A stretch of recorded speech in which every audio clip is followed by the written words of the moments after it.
is a lamp unto my feet, and a light unto my path. Thy word is a lamp unto my feet, and a light unto my path. First reading, a reading from the prophet Amos, chapter 8, verses 4 to 6 and verses 9 to 12. Hear this, you who trample upon the needy and destroy the poor of the land. When will the new moon be over, you ask, that we may sell our grain, and the Sabbath, that we may display the wheat? We will diminish the containers for measuring, add to the weights, and fix our scales for cheating. We will buy the lowly man for silver, and the poor man for a pair of sandals. Even the refuse of the wheat we will sell. On that day, says the Lord, I will make the sun set at midday, and cover the earth with darkness in broad daylight. I will turn your feasts into mourning, and all your songs into lamentations.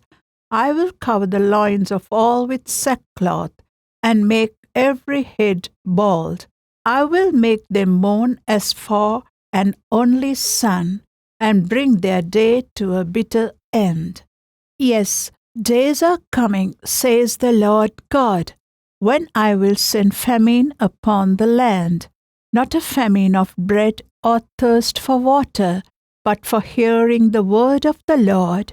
Then shall they wander from sea to sea, and rove from north to the east, in search of the word of the Lord, but they shall not find it. This is the word of the Lord. A reading from the Holy Gospel according to St. Matthew, chapter 9, verses 9 to 13. As Jesus passed by, he saw a man named Matthew sitting at the customs post. He said to him, "Follow me." And he got up and followed him. While he was at table in his house, many tax collectors and sinners came and sat with Jesus and his disciples. The Pharisees saw this and said to his disciples, "Why does your teacher eat with tax collectors and sinners?" He heard this and said, "Those who are well do not need a physician, but the sick do. Go and learn the meaning of the words, 'I desire mercy, not sacrifice.'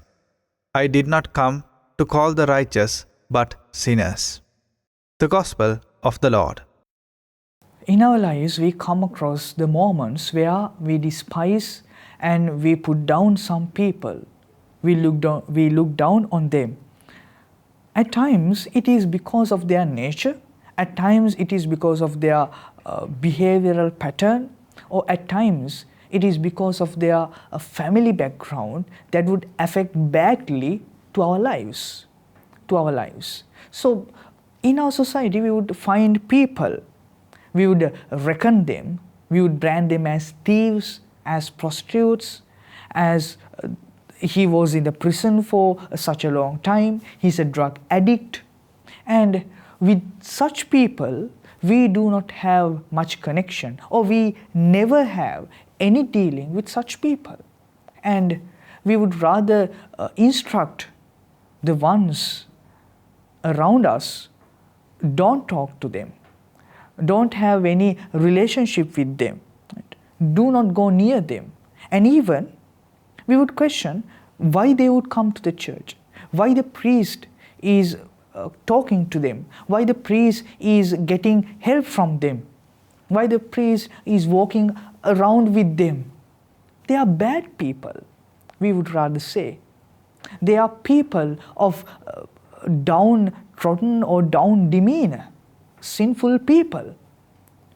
And this is what even Jesus changed the attitudes of the others.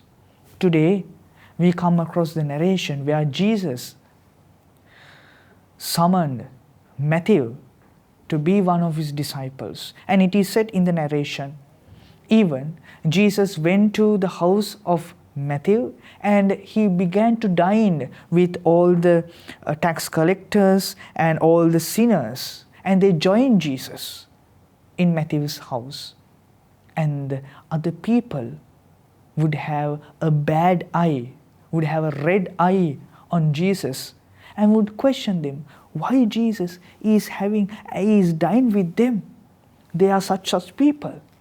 But today Jesus would brings up a very beautiful poetic message. Healthy people do not need a doctor, but sick people do. Therefore, my dear friends, healthy people, you may be a healthy person. I'm not just referring to the physicality, but in your inner life, with a relationship with God. Yes, you may be a healthy person, and the responsibility is vested upon you to heal the sick and to give hand to them to get up and to come closer to Jesus and to come closer to God. If we need to take the other and to draw him or her near to God, we need to be with them. We need to walk with them. We need to embrace them. We need to talk with them so that they would not once again fall into the same trap that they had been devoured and they had been preyed by the evil.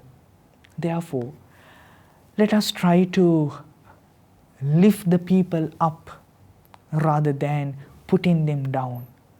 That is the mission of all the healthy people of this earth, and that is the mission that Jesus is expecting from you and me.